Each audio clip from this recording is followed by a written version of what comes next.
Monaco, c'est presque 100 ans d'existence. Le joyeux de la couronne, le Grand Prix que tout le monde veut gagner sur un circuit exigeant, anachronique et qui réserve chaque année des surprises. Évidemment, beaucoup de mythes s'y sont construits. Bienvenue dans le vrai ou faux sur le Grand Prix de Monaco.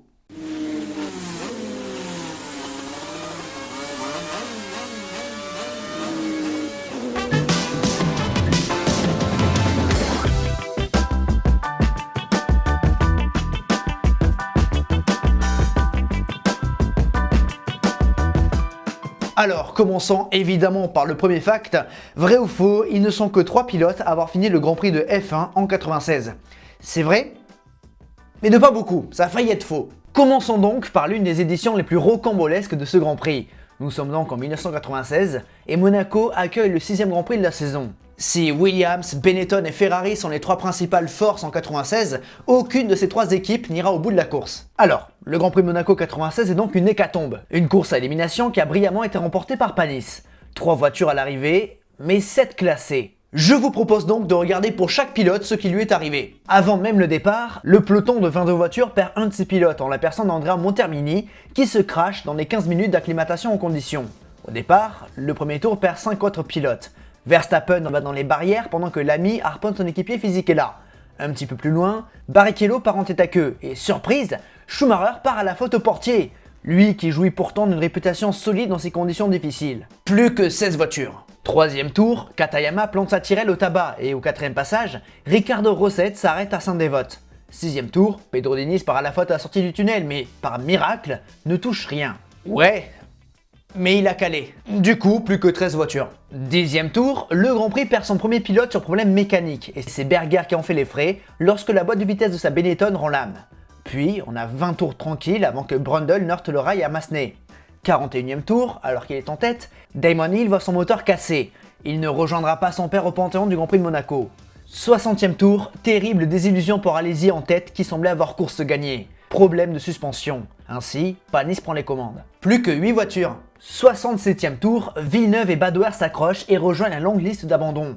71e, imbroglio entre Hakkinen, Salo et Irvine plusieurs tours derrière. Plus que 4 voitures, Panis en tête devant Coulthard sur la McLaren et les 2 Sauber d'Herbert et Frentzen. Les 4 pilotes arrivent à bout du Grand Prix dans cet ordre, à l'exception de Frentzen qui dans le dernier tour rentre directement au stand et ne franchit donc pas la ligne d'arrivée.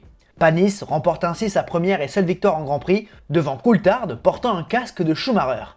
Officiellement pour avoir la double visière précieuse par temps humide, officieusement pour un coup marketing avec Marlboro. Le casque de Schumi a donc un podium de plus que son propriétaire. Deuxième fact, vrai ou faux, 1982 fut la course des pannes d'essence. C'est vrai. Ah, 1982, la saison la plus folle de l'histoire de la Formule 1, celle avec le plus de vainqueurs différents, une période tendue avec le conflit fils d'Afoca, mais pas seulement. Beaucoup de surprises, des batailles spectaculaires et des drames avec un champion inattendu. Et en 82, Monaco est le 6e rendez-vous de la saison et voit Renault dominer le début d'épreuve. Si Arnoux renonce relativement vite, Prost récupère les commandes et mène tout le Grand Prix sans être inquiété. Sauf que la pluie s'invite en fin d'épreuve et ça pime, j'ai écrit ça, SA. Mais qui suis-je? Putain. Nous avons donc Prost en tête devant Patrese, Pironi, De Cesaris, Daly, De Angelis et Mansell. Au 74e tour, à la sortie de la chicane, surprise, Prost perd le contrôle et se crache. Il devra attendre pour emporter son premier Grand Prix de Monaco. Patrese prend donc les commandes, mais au tour suivant, il part à la faute à l'épingle du Loves à l'époque. Sabrabam cale et c'est donc Pironi qui prend la tête, mais dans le dernier tour, le Français tombe en panne d'essence dans le tunnel. Qui pour reprendre les commandes? De Cesaris? Non, lui aussi tombe en panne. Est-ce le jour de gloire de Derek Daly, qui plus est avec une Williams sévèrement endommagée? Non plus, car l'Irlandais perd sa boîte de vitesse à la rascasse. Ainsi, c'est Patrese qui est parvenu à redémarrer grâce à la pente qui remporte ce Grand Prix fou, sans même le savoir. Fact validé, sa première victoire en Grand Prix. Pironi est classé 2e devant De Cesaris. Vrai ou faux, Trulli, le seul pilote italien à avoir gagné Monaco? C'est faux. En plus de Jarno Trulli qui remporte donc en 2004 son seul et unique Grand Prix, nous avons aussi, comme on l'a vu, Riccardo Patrese qui s'est imposé dans les rues de la Principauté. Et dans l'histoire du Grand Prix de Monaco comptant pour le championnat du monde de Formule 1, Patrese et Trulli sont les seuls. Par contre, dans l'histoire du Grand Prix de Monaco, qui a débuté avant le championnat du monde de Formule 1, ce ne sont pas les seuls. En effet, le premier vainqueur italien n'est d'autre que Tazio Nuvolari sur Alfa Romeo en 1932. L'année suivante, c'est Achille Varzi sur Bugatti qui l'emporte. En 1935, Luigi Fagioli triomphe sur Mercedes-Benz. Après la guerre, le Grand Prix de Monaco reprend ses droits en 1948 et c'est nul autre que Giuseppe Farina qui l'emporte sur Maserati. Enfin, dernier Italien à citer, c'est Vittorio Marzotto en 1952 sur Ferrari. Première victoire du cheval cabré en principauté. Vrai ou faux, on a déjà perdu un diamant lors du Grand Prix de Monaco.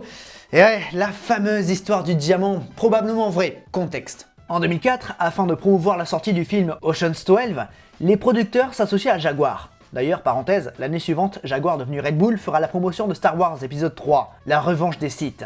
Et en 2006, de Superman. C'est d'ailleurs cette année-là que Super Coulthard a conduit Red Bull à son premier podium. Fact validé. Bon, le cinéma et le Grand Prix de Monaco, c'est une histoire un petit peu liée, surtout quand on sait qu'il y a le Festival de Cannes. Et puis Jaguar et Red Bull ne sont pas les seuls à avoir fait quelque chose en lien avec le cinéma à Monaco. Bref, revenons en 2004 avec Jaguar. Afin de marquer le coup, les voitures vertes ont donc une livrée spéciale avec un nez tout rouge sur lequel est fixé un diamant d'une valeur estimée à 300 000 $. Bon, les diamants sont parfaitement incrustés dans les nez des Jaguars, sans que rien ne dépasse pour l'aéro. Toute une communication est faite autour de ça avec les acteurs du film, c'est Monaco. Bon, le truc, c'est que Jaguar n'a jamais été une équipe capable de jouer devant, et 2004 ne fait pas exception. Weber et Klein se qualifient en plein milieu du paquet, aux 12e et 14e places. Mais même sans évoquer le fait qu'ils partiront en milieu de paquet, ils sont à Monaco. Il y a des rails partout. Donc les chances sont vraiment très élevées pour que ça se passe mal. Demandez à 1996. Mais c'est justement le risque et cette possibilité qui fait le sel de ce coup de com'. Ouais, sauf qu'avant la course, les propriétaires ils sont un petit peu refroidis. Ils se demandent vraiment s'ils vont laisser le diamant sur le nez de la voiture. Après bon, ils décident de le laisser. Et quand tu sais qu'il y a le parc fermé, tu pouvais pas faire grand chose. Le départ est donné, la tension est présente, et dès le premier passage à Mirabeau, Klein s'accroche avec une Jordan où il détruit son nez, avant de terminer sa course à l'épingle du Loves. Alors, tout le monde se demande si le diamant a survécu, et il se trouve qu'il n'est plus sur l'auto. Mais où est-il? A-t-il finalement été enlevé? Eh bien, en croire les photos de Weber durant la course, qui lui abandonnera sur problème mécanique, le diamant était bien là, et franchement, on ne sait pas où celui de Klein se trouve. Peut-être qu'un commissaire de piste l'a ramassé, et loin de moi l'idée de prétendre que ces précieux bénévoles soient malhonnêtes, mais je comprends qu'ils ne soient pas allés le rendre gentiment au garage Jaguar. Ou alors, peut-être que le diamant n'a pas été ramassé, qu'il a été simplement balayé et emporté. Mystère et boule de gomme. Maintenant, t'as envie de dire à ceux qui ont une idée qu'ils l'ont bien cherché. Bref, ça fait partie des mythes de ce Grand Prix. Et la réalité, c'est que ce coup de com' a bien marché, car 20 ans plus tard, on en parle encore. Vrai ou faux, Monaco est le Grand Prix de F1 dans lequel la pole position est le plus souvent convertie en victoire. C'est faux. C'est même plutôt l'inverse. On a tendance à dire que Monaco est le circuit où la pole position donne la victoire, et pourtant, ce n'est vrai que dans 43% des cas. Donc même pas la majorité. Oui, parce qu'il se passe toujours quelque chose à Monaco. En 2022, c'était le déluge par exemple. En 2021, Leclerc a même dû renoncer avant même le départ. En 2016, on se souvient de Ricciardo et de son arrêt raté. Puis pour aller plus loin, en 96, Panis partait 14e, en 82, Patrese partait 2e, mais s'est fait attaquer par Prost au départ. En fait, plus que de faire la pole position à Monaco, le plus important c'est de sortir en tête du premier passage à Saint-Dévote. Nombreuses sont les fois où le vainqueur a passé Saint-Dévote en tête au premier tour, comme Schumacher en 99 par exemple, ou encore Coulthard en 2002. Au final, sur les 69 éditions du Grand Prix de Monaco tenues dans ce cadre du championnat du monde, le poleman ne s'est imposé que 30 fois. C'était le cas en 2023 avec Verstappen. En réalité, le circuit où le poleman s'est imposé le plus de fois, c'est Barcelone avec un ratio de 72%. Oui, ça c'est si l'on parle en pourcentage. Par contre, si on parle en valeur absolue, Monaco est le Grand Prix où la pole position a le plus souvent rapporté de victoire. Mais c'est parce que Monaco est là depuis 1950, sauf quelques exceptions. Donc forcément, ça n'a pas trop de sens de raisonner en valeur absolue. C'est mieux de le faire en valeur relative, en pourcentage. Vrai ou faux, le héros du Grand Prix de Monaco 2001 s'appelle Enrique Bernoldi. C'est vrai. Parmi les polemen non victorieux à Monaco, nous avons Coulthard qui, après s'être imposé en 2000, réalisé une magnifique pole position en 2001. Malheureusement, au départ du tour de formation, la McLaren de l'Écossais a refusé tout service et David a donc été relégué en fond de grille. 2 grands prix plus tôt, il lui était arrivé la même chose à Barcelone. Il était en pole position, il a calé, il a dû partir du fond de grille. Il avait réussi à remonter jusqu'à la 5e place. Mais à Barcelone, même si c'est compliqué de doubler à Barcelone, c'est plus facile de doubler à Barcelone qu'à Monaco. David parvient rapidement à dépasser Luciano Burti et Tarso Marquez avant de buter sur un 3e brésilien, Enrique Bernoldi, sur son arrose. Et là, Coulthard a de quoi péter les plombs. Ça ne passe pas et Enrique défend sa place. L'écart de performance entre les deux autos est considérable, mais il n'y a rien à faire. David doit prendre son mal en patience et rester bloqué pendant presque 40 putains de tours. C'est énorme. Il a dû attendre que la Rose passe au stand pour enfin être libéré. Il parvient ensuite à se défaire d'Alonso puis de Button et profite des nombreux abandons devant lui pour venir à la 6e position. avant de profiter d'un arrêt imprévu d'Alési pour remonter et terminer 5ème.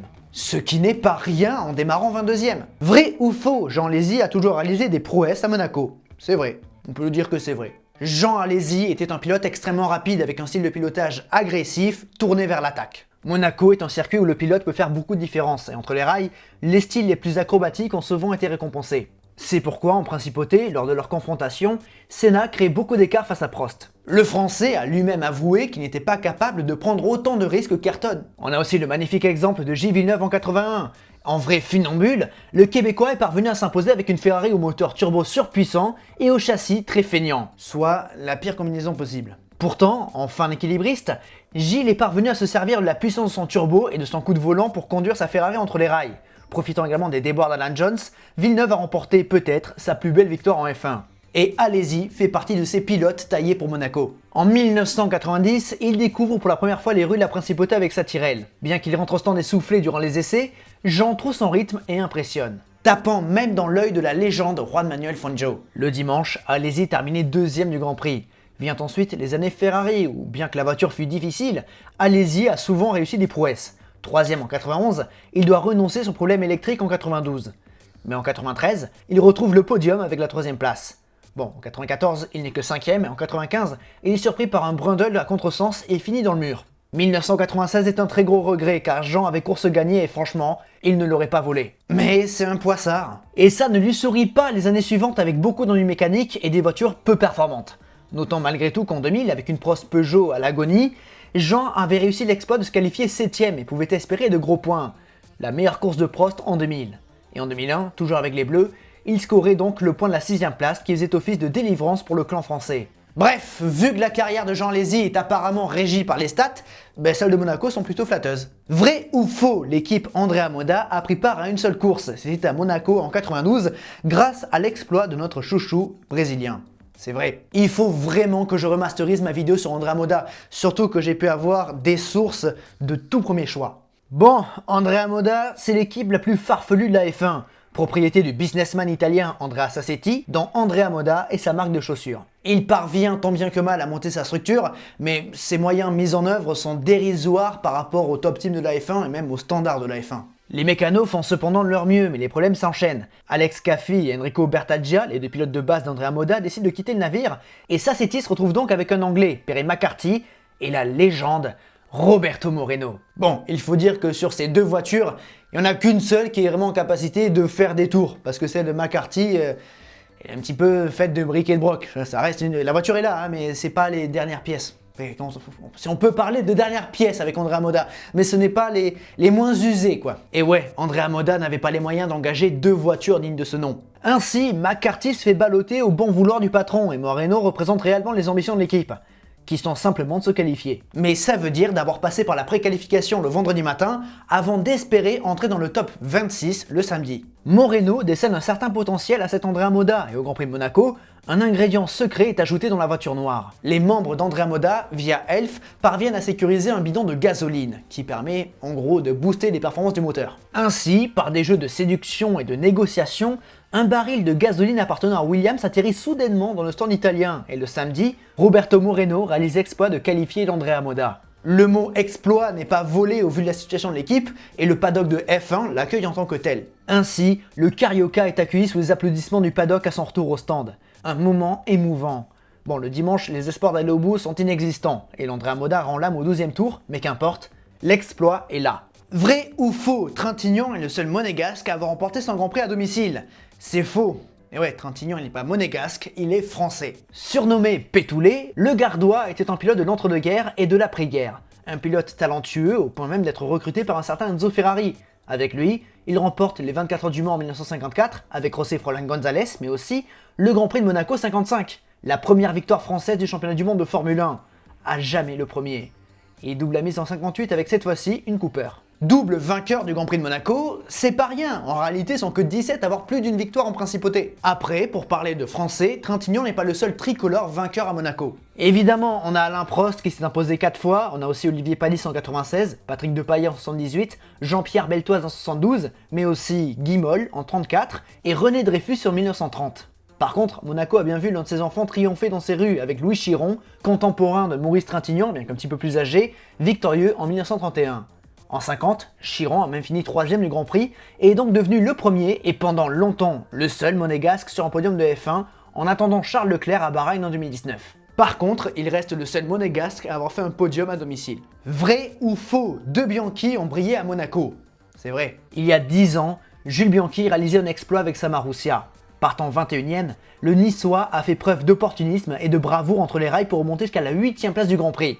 Bon, il a été pénalisé de 5 secondes et est donc tombé 9ème, mais peu importe, il a ce jour-là scoré ses premiers points en F1 avec une voiture du fond de grille. Mais Jules n'est pas le seul Bianchi du sport auto. En effet, 2 générations plus tôt, il y avait son grand-père, Mauro, et son grand-oncle, Lucien. Mauro eut une carrière plus discrète que son frère qui lui remportera les 24 heures du Mans 68 avec une Ford du John Wyer en compagnie de Pedro Rodriguez.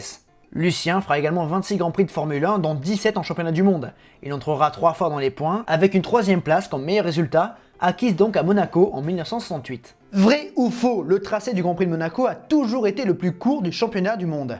C'est vrai. Le Grand Prix de Monaco est le seul Grand Prix faisant moins de 300 km. C'est en distance le plus court de la saison. Et c'est pareil pour son circuit qui a toujours été le plus court. Alors, on pourrait croire que l'Outer Track de Bahreïn présent en 2020 soit plus court que le tracé monégasque, mais compte en développement de 3 km 543 contre 3 km 337 pour celui de la Principauté. Et puis de toute façon en 2020, Monaco n'était même pas au calendrier. Donc ce fact est validé. Puis Monaco a aussi été absent du calendrier de 51 à 54. Plus court que 3,337 km, ça existe avec le tracé de Zellweg qui a accueilli le premier Grand Prix d'Autriche en 64. 3,2 km de piste artificielle sur l'aérodrome styrien, mais à cette époque, en 64, le circuit de Monaco ne faisait que 3,145 km. Donc non, il n'y a pas de contre-exemple. Vrai ou faux, Monaco est la course qui manque au plus de pilotes, étant à 2/3 de la triple couronne.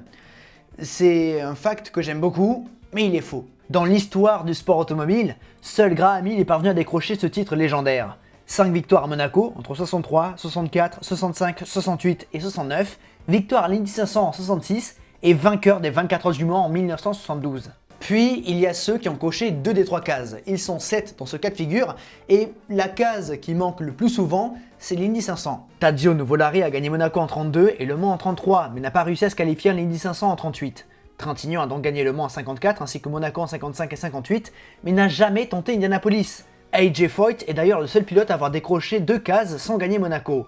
L'Américain fait partie des légendes de l'Indy 500 avec 4 victoires sur l'anneau, en 61, 64, 67 et 77. Co-détenteur du record avec Al Unser, Rick Mears et Helio Castroneves. AJ Foyt a aussi remporté Le Mans en 67 avec Dan Gurney sur la Ford MK Eve. Ensuite, on a Bruce... Oui, MK4, je sais, calmez-vous, calmez-vous. Ensuite, on a Bruce McLaren, victorieux à Monaco en 62 et au Mans en 66. Jochen Rindt a gagné Monaco en 70 et s'était imposé au Mans en 65 avec Ferrari. Si McLaren n'est jamais parvenu à se qualifier lors de ses tentatives dans l'Indiana, Rindt l'a été 2 fois mais n'a jamais vu le drapeau à damier. 2 abandons en 67 et 68. Montoya a lui triomphé 2 fois dans l'Indiana avec un premier succès en 2000 et un deuxième en 2015. Et en 2003, le Colombien a remporté le Grand Prix monégasque. Alonso s'est lui imposé 2 fois en Principauté, en 2006 et 2007, il a gagné 2 fois Le Mans, en 2018 et 2019, et a joué la victoire lors de sa première participation en Indy 500 en 2017, avant d'abandonner. 2019 est à oublier, et si en 2020 il a vu l'arrivée, ce n'était qu'au 21e rang. Mais il est celui qui s'approche le plus de Graham Hill, à moins qu'on compte 0,25 points pour Montoya qui, il n'y a pas si longtemps, je ne sais plus en quelle année c'était précisément, je crois que c'était en 2020 ou en 2021, Montoya qui a gagné la catégorie Pro-Am du LMP2 aux 24 heures du Mans. Ça compte pas, mais c'est une victoire de classe, une victoire de sous-classe, c'est pour ça que je mets 0,25. Du coup, c'est ou Montoya ou Alonso qui est le plus proche de Hill. Maintenant, de l'avis de certaines personnes et surtout de Graham Hill, la triple couronne ne consiste pas à gagner Monaco, mais le championnat du monde de Formule 1. Et donc, dans ce cas, tout ce que je viens de dire est hors sujet. Même si je trouve bizarre que ce soit 2 courses et un championnat plutôt que 3 courses. Mais si Graham le dit, c'est que ça doit être vrai. J'imagine. Dites-moi ce que vous en pensez. Allez, un dernier pour la route. Vrai ou faux, tu as déjà fait un vrai ou faux sur le Grand Prix de Monaco? C'est vrai, c'est vrai. Et c'est toi d'ailleurs qui me l'as rappelé parce que je l'avais oublié. J'avais oublié cette vidéo et c'était trop tard pour changer parce que du coup à chaque fois, à chaque fin de vidéo, à chaque fin de vrai ou faux, je vous dis le thème du prochain. Et donc pour le savoir, pour que tu puisses m'y faire penser, il a fallu que la vidéo de dernier vrai ou faux soit sortie, sur le WEC en l'occurrence. Donc bon, bah, tant pis, hein, ça m'a permis de remasteriser certaines anecdotes, d'en parler de nouvelles, et j'espère passer un bon moment. Et avant de vous donner le thème du prochain vrai ou faux, laissez-moi vous rappeler les règles. Vous marquez hashtag vrai ou faux, comme ça s'affiche en bleu, et c'est plus clair pour moi. Le thème du prochain vrai ou faux, ce sera Bernie Ecclestone et Jean-Marie Balestre. Je pense qu'il y a de quoi s'amuser avec ce thème. J'espère qu'il vous plaît. Allez-y, faites-vous plaisir. J'espère que ce vrai ou faux vous a plu. Si c'est le cas, vous savez quoi faire sur la plateforme. Merci de m'avoir écouté jusque-là. Mais surtout, n'oubliez jamais le plus important, c'est de continuer d'aimer le sport auto. À la prochaine. Ouais, j'essaie de faire évoluer un peu la formule. Déjà, vous avez vu, j'essaie de faire évoluer le cadre. Alors, au retour caméra, j'ai l'impression que je suis un peu trop surexposé. J'aurais pu le contrôler avant, vous me direz-vous. Et vous avez raison, vous avez vraiment raison. Donc voilà, j'espère que je ne suis pas trop surexposé, sinon je corrigerai ça pour les prochaines. Hop là. Bref. Merci pour les retours que vous avez fait sur sur ce setup, je m'amuse. Il n'y a rien de nouveau, hein. Pour le coup, c'est les mêmes lampes, c'est la même caméra, c'est le même micro, il n'y a plus que l'écho à résoudre, hein, finalement. Mais comme je me répète, ce décor va pas tenir, donc profitez-en, hein, parce que ça peut être le même. Et donc voilà, j'ai juste disposé différemment les objets, hein, le matériel quoi. Éclairage, j'ai juste pris le temps d'apprendre comment il fallait disposer des lampes et une caméra. Voilà. Je pouvais pas trop le faire non plus parce que j'étais un peu bridé par l'espace, mais au moins c'est fait. Et je suis content. Et je suis content que vous soyez content. Tout le monde est content. Parfait. Et du coup, des bisous.